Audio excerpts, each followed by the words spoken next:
शुरू करें जी। आप सभी पत्रकार बंधुओं का, छायाकार बंधुओं का, इलेक्ट्रॉनिक्स मीडिया के सभी साथियों का आज की इस पत्रकार वार्ता में हार्दिक स्वागत है, अभिनंदन है। आज की ये पत्रकार वार्ता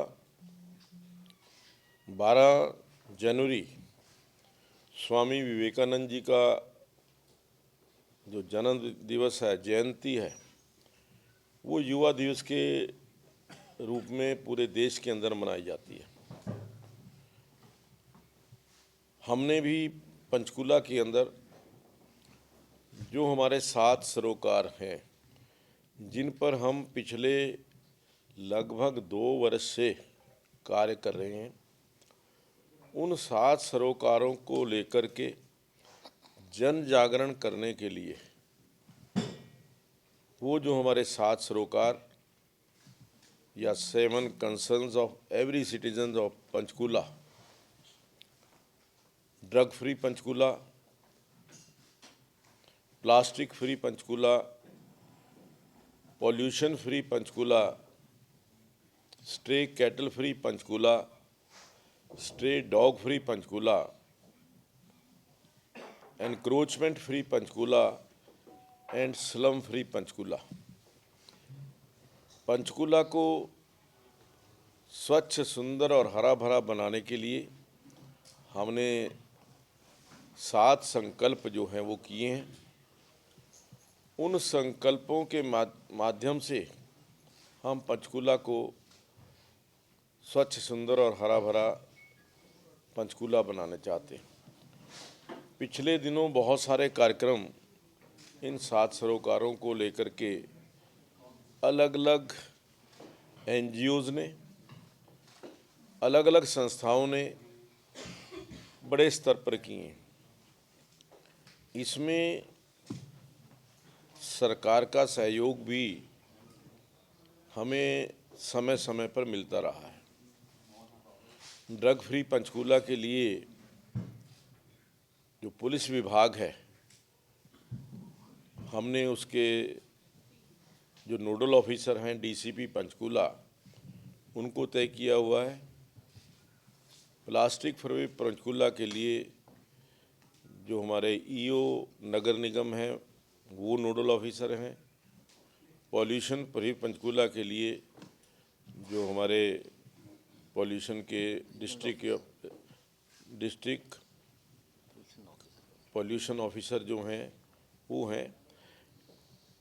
इन सभी जैसे एनक्रोचमेंट्स को लेकर के एस्टेट ऑफिसर, HSVP, सभी सरोकारों को लेकर के हमने सरकार के साथ मिलकर के, पंचकूला प्रशासन के साथ मिलकर के ये प्रयास किया है कि ये जो समस्याएं हैं, इन समस्याओं का समाधान करें। और मुझे बड़ी खुशी है कि लगभग पंचकूला के सभी लोगों का समर्थन, सहयोग हमें मिला है। इसी चीज़ को और आगे बढ़ाने के लिए 12 जनवरी को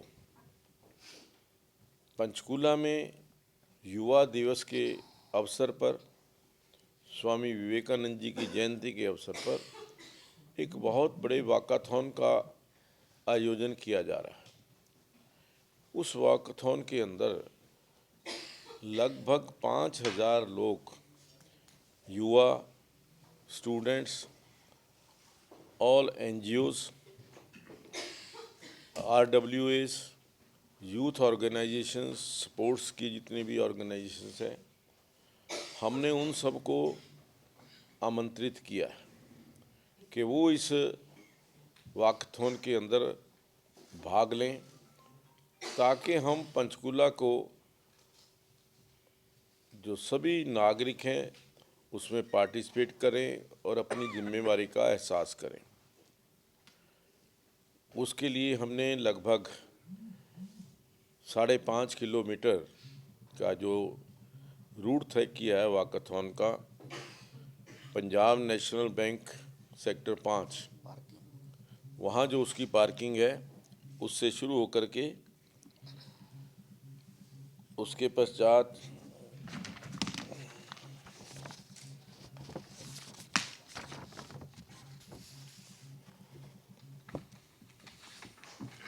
ये कैक्टस गार्डन्स के पास से बस स्टैंड के साथ तवा चौक, अनुपम स्वीट्स, 10, 11, 14, 15 का राउंड अबाउट, उसके बाद 9, 15, 16, 10 का राउंड अबाउट, फिर अग्रसेन चौक, और फिर अग्रसेन चौक से सीधे हम जो पंजाब नेशनल बैंक है वहाँ वापस हम जाएंगे। तो इस प्रकार से इसके अंदर स्टूडेंट्स जो हैं और कॉलेज स्टूडेंट्स काफ़ी बड़ी संख्या के अंदर, और जितने भी हमारे खिलाड़ी हैं, स्पोर्ट्समैन हैं, NGOs, RWA, सबको इनवाइट किया है। ऑल रिलीजियस के सभी लोग इन्वॉल्व होकर के हम पंचकूला को स्वच्छ, सुंदर और हरा बनाने के लिए कार्य करें। तो मैं समझता हूं कि जो जिस उद्देश्य को लेकर के हमने ये वॉकाथॉन हम करने जा रहे हैं, उस वॉकाथॉन के माध्यम से पंचकूला के हर घर तक ये संदेश जाएगा कि हम पंचकूला को स्वच्छ, सुंदर, हरा भरा पंचकूला बनाने के लिए अपना सहयोग दें। इसी उद्देश्य को लेकर के इस जो वॉकाथॉन है इसका आयोजन किया जा रहा है। आपकी तरफ से कोई प्रश्न इसके बारे में?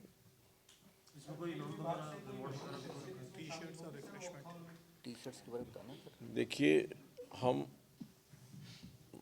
हमने किसी को भी इसके लिए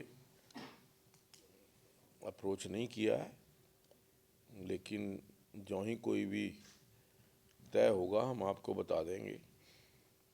हम कोशिश कर रहे हैं कि उस दिन अगर मुख्यमंत्री जी यहाँ हुए तो उनको बुलाने का प्रयास है, क्योंकि पूरे हरियाणा के अंदर सभी ज़िलों के अंदर इस प्रकार के जो युवा वॉकाथॉन है या युवा रेस है उनका आयोजन हो रहा है।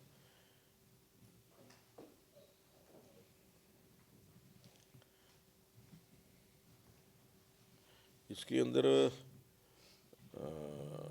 जो भी पार्टिसिपेंट्स हैं लगभग 4000 के करीब हमने टी-शर्ट्स उनके लिए 7 सरोकारों को लेकर के। इससे पहले हमने एक स्लोगन राइटिंग कंपटीशन कराया था पिछले शनिवार को स्काईवर्ड स्कूल में। उसमें जिन बच्चों ने जो स्लोगन लिखे हैं इन 7 सरोकारों को लेकर के, वो स्लोगन साथ लगा करके अपनी चेस्ट पर लगा करके वो बच्चे जो हैं, और उसके अलावा प्ले कार्ड्स लेकर के वो इस वॉकाथॉन के अंदर पार्टिसिपेट करेंगे। सर, वॉकाथॉन को लेकर के घर घर संदेश भी जाएगा और ये वॉकाथॉन आयोजित भी की जा रही है, लेकिन क्या जो अधिकारी, संबंधित अधिकारी या कर्मचारी हैं जो रूटीन 365 दिन रहते हैं शहर में, क्या उनकी जिम्मेदारी तय की जाएगी? क्योंकि पिछले समय देखा गया है कि अक्सर हर जगह थोड़ा सा डिस्टर्बिंग एरिया दिखता है पंचकूला में फिलहाल। देखिए, कुछ स्पॉट्स हो सकता है, लेकिन हमने पूरी प्रशासन को, चाहे वो डिप्टी कमिश्नर ऑफिस है, नगर निगम का ऑफिस है, चाहे वो पुलिस डिपार्टमेंट है या एजुकेशन डिपार्टमेंट है, सभी डिपार्टमेंट्स को इसमें हमने इन्वॉल्व किया है।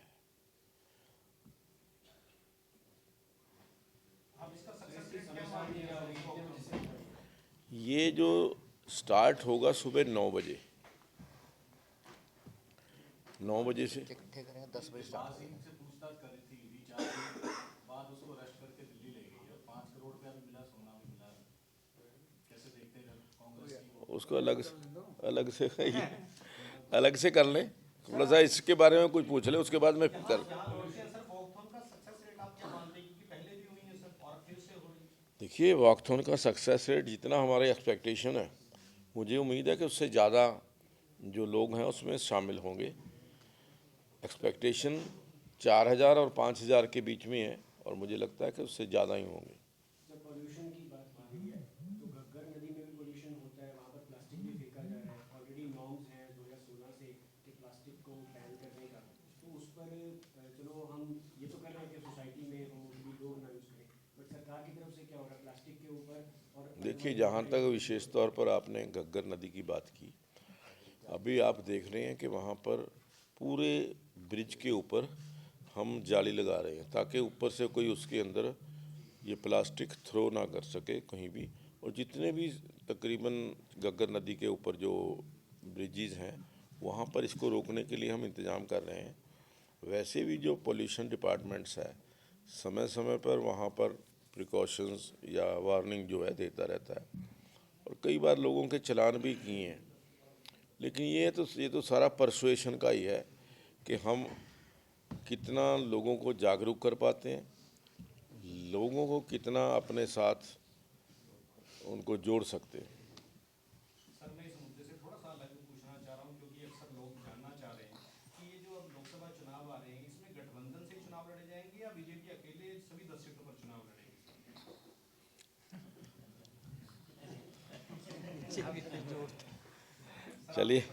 चलिए इसके बारे में तो कुछ और नहीं है किसी का, इसी के बारे में कोई क्वेश्चन तो नहीं है। ये वाकथन बताते हो इसी के बारे में, वॉकथॉन के बारे में बताते हो थोड़ा। हाँ। इसमें सर ये कि भी जैसे खिलाड़ी भी आएंगे और स्कूली बच्चे भी हैं, हाँ। तो प्राइज डिस्ट्रीब्यूशन का नहीं होता है? नहीं, प्राइज़ कोई नहीं है, ये तो पार्टिसिपेशन है। पार्टिसिपेशन है। हाँ जी, हाँ जी, पार्टिसिपेशन है, कोई रेस नहीं है, कोई कंपटीशन नहीं है। वो तो जो टी शर्ट्स हैं, रिफ्रेशमेंट है, वो तो एक छोटे विभाग द्वारा सर जो अभी अभियान चलाया जा रहा है खेलों का, नशे से दूर रखने के लिए युवाओं को, उसके बारे में अगर आप कुछ कहें। नहीं, देखिए, हमने पुलिस विभाग ने पीछे 2 बड़े कार्यक्रम इसके अंदर इंद्रधनुष के अंदर किए बड़े, जहाँ पर इस नशा मुक्ति को लेकर के, और इसके अलावा कुछ सोशल ऑर्गेनाइजेशंस ने भी नशा मुक्ति को लेकर के जो अवेकनिंग है करने के लिए प्रयास किए हैं। और हम भी समय समय पर प्रशासन के माध्यम से, चाहे वो प्लास्टिक को लेकर के, प्लास्टिक ना बिके जो, उसके लिए चालान और उसके बाद हैवी चालान भी हमने किए हैं। 25-25 हज़ार रुपये के चालान भी जो हैं वो दुकानों के ऊपर, जो बार बार दूसरी बार या तीसरी बार जहां पकड़ी जाता है प्लास्टिक, वहां 25,000 रुपये तक के चालान किए हैं। पर सर प्लास्टिक का जो फ्रीक्वेंट यूज है पंचकुला में हो रहा है, अगर देखा जाए। ऐसा है कि कुछ माइक्रोन तक तो अलाउड है, कुछ जो स्पेसिफिक उसके अंदर कमी जरूर आई है। ये आप मान के चलें कि बहुत कमी आई है।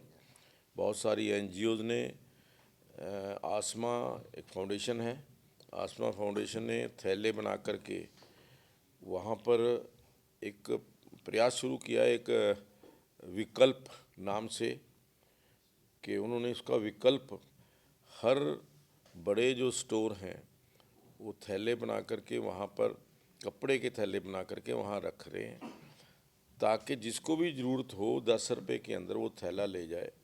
अगली बार अगर वो थैला वापस कर देता है तो उसको 10 रुपये वापस कर दिए जाते हैं। तो उससे जो प्लास्टिक को कम करने का प्रयास जो है वो हम कर रहे हैं। इसी पर प्लास्टिक करने की जो मुहिम है, वो जो जुर्माना है, आप कानून को थोड़ा सा लचीला नहीं समझ रहे हैं? क्या कानून सख्त बनना चाहिए ताकि टोटली जो 100% रिजल्ट आए इसका? क्योंकि बड़े मैन्युफैक्चरर जो है अक्सर नहीं पकड़े जाते, छोटे का चालान काट दिया।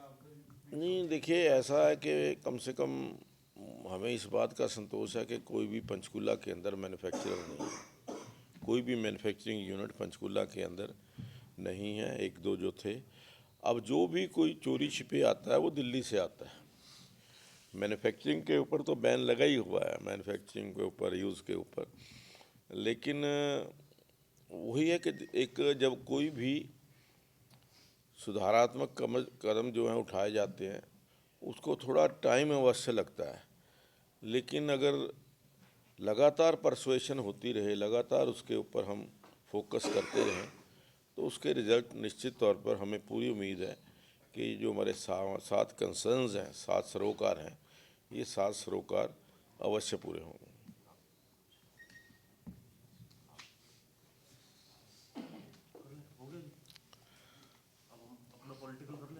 कर लो। स्पोर्ट्स कौन सोसाइटी कर रही है ऐसे? ये हाँ, एक मैं आपसे रिक्वेस्ट करूँगा आपकी सपोर्ट इसके लिए।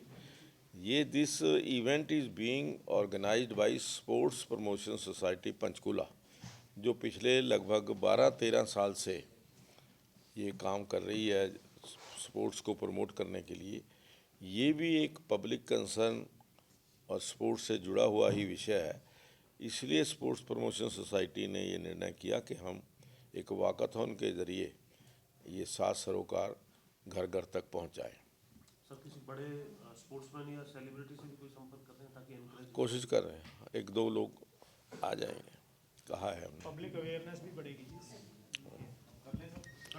हाँ जी हाँ। दिलबाग सिंह जी को अरेस्ट करके ले गए हैं 5 दिन की पूछताछ के बाद, 5 करोड़ रुपया भी मिला है कांग्रेस के, क्या देखिए, जो भी जैसी करनी वैसी भरनी है, तो जो करेगा सो भरेगा। अगर जो ईडी ने जिस प्रकार से वहाँ दस्तावेज बरामद किए हैं, अवैध हथियार बरामद किए हैं, या जो और भी बहुत सारी चीज़ें, गोल्ड वगैरह, बिस्किट्स, ईंटें वगैरह, पता नहीं क्या, 5 करोड़, तो निश्चित तौर पर जो ईडी के ऊपर कई लोग प्रश्न चिन्ह उठाते हैं कि ईडी का गलत इस्तेमाल हो रहा है, लेकिन इससे तो ऐसा लगता है कि जो ईडी ने रेड की है या ईडी ने सर्च की है, उसके पास उनके तथ्यों की जानकारी थी, उसी के आधार के ऊपर वहाँ पर कोई कार्रवाई हुई है।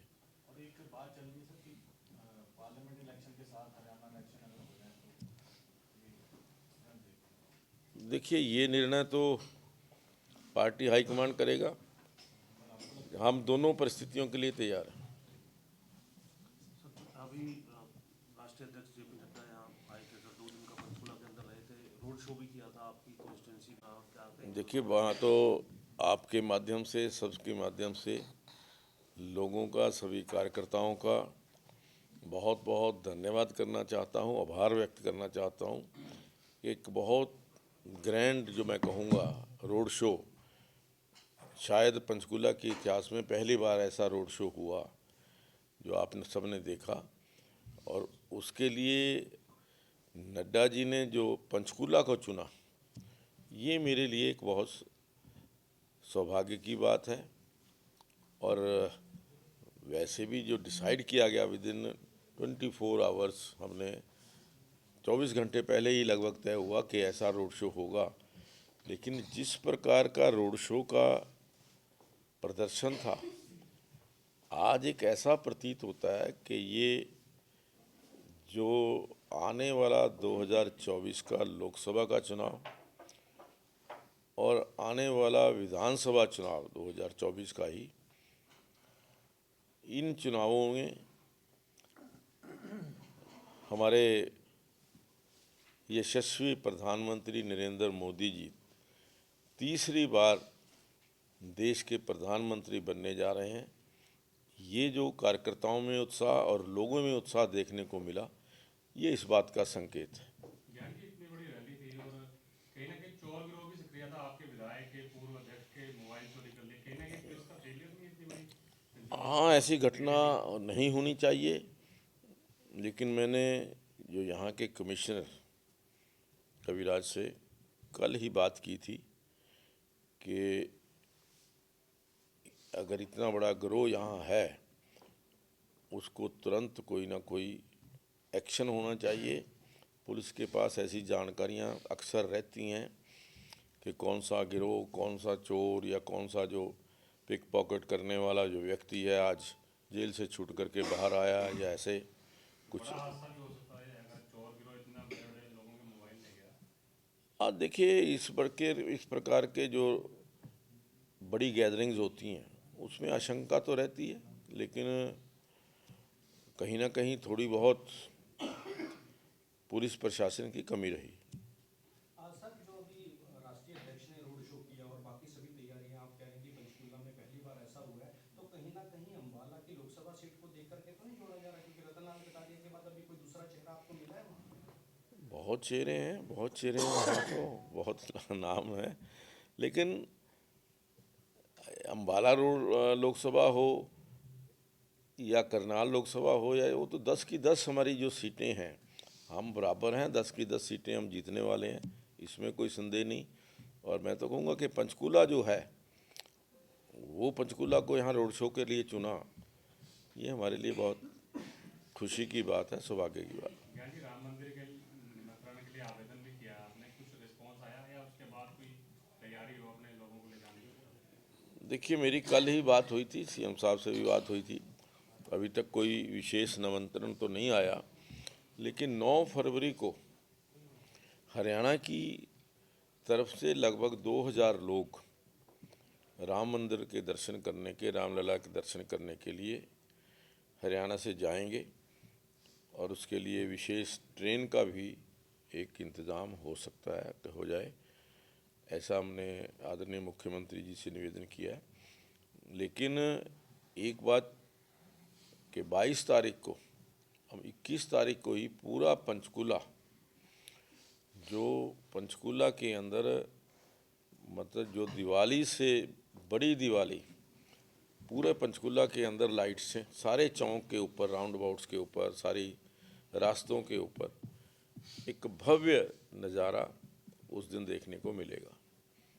सर, ये पटवारी दोबारा से धरने में बैठे हैं, उसका कुछ सोल्यूशन सरकार से, लोगों को काफ़ी कठिनाइयों का सामना करना पड़ रहा है जीवन से संबंधित। ऐसा है जी कि अब उनका हक है, जो लोकतंत्र के अंदर हर व्यक्ति को अपनी बात कहने का, अपनी बात रखने का, और अगर स्ट्राइक की है उन्होंने, निश्चित तौर पर सरकार से जानकारी दे करके, सरकार से कुछ ना कुछ इन्फॉर्मेशन दे के की होगी।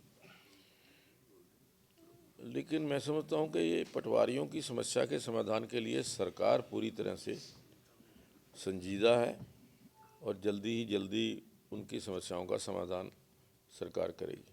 सर, ये हरियाणा में गठबंधन को आप कैसे देखते हैं? जेजेपी आपका ही एक अंग है और इतनी बड़ी रैली होके हटी है और विपक्ष के भी तैयार होगा उसको लेकर के। पंचकुला में आप बहुत सक्रिय नेता हैं बहुत सालों से, तो ऐसे में मतलब क्या तैयारी है आपकी? मतलब जेजेपी जो है वो कितनी आपके साथ है? तो उस दिन जो है वहाँ पे नेता कोई दिखा नहीं उसमें। नहीं, वो भारतीय जनता पार्टी और जननायक जनता पार्टी दो अलग अलग पार्टियां हैं। ये रैली जो थी भारतीय जनता पार्टी के राष्ट्रीय अध्यक्ष की रैली थी और उसमें भारतीय जनता पार्टी के कार्यकर्ता ही उसमें पार्टिसिपेट करने थे, उन्होंने किया है। जब जननायक जनता पार्टी की कोई भी रैली या कोई प्रदर्शन होता है वो अपने तौर पर करते हैं, उनका हमारे साथ गठबंधन है, लेकिन ये है कि पार्टियां तो अलग अलग अपनी काम कर रही हैं।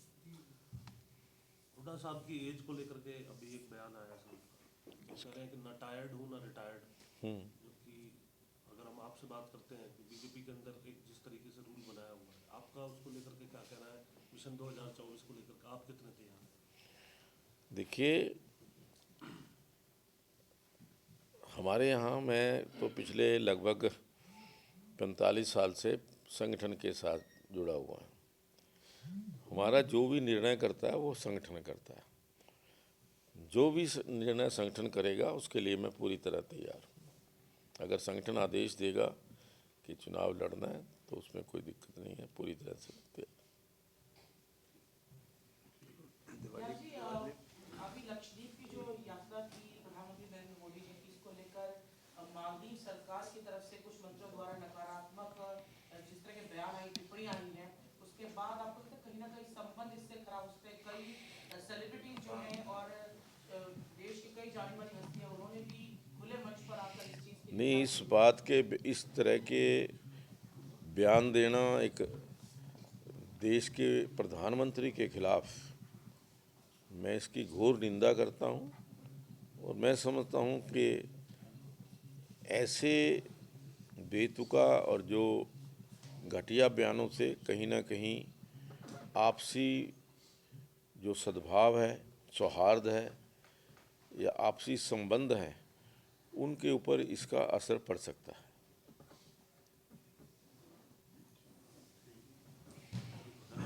जय हिंद।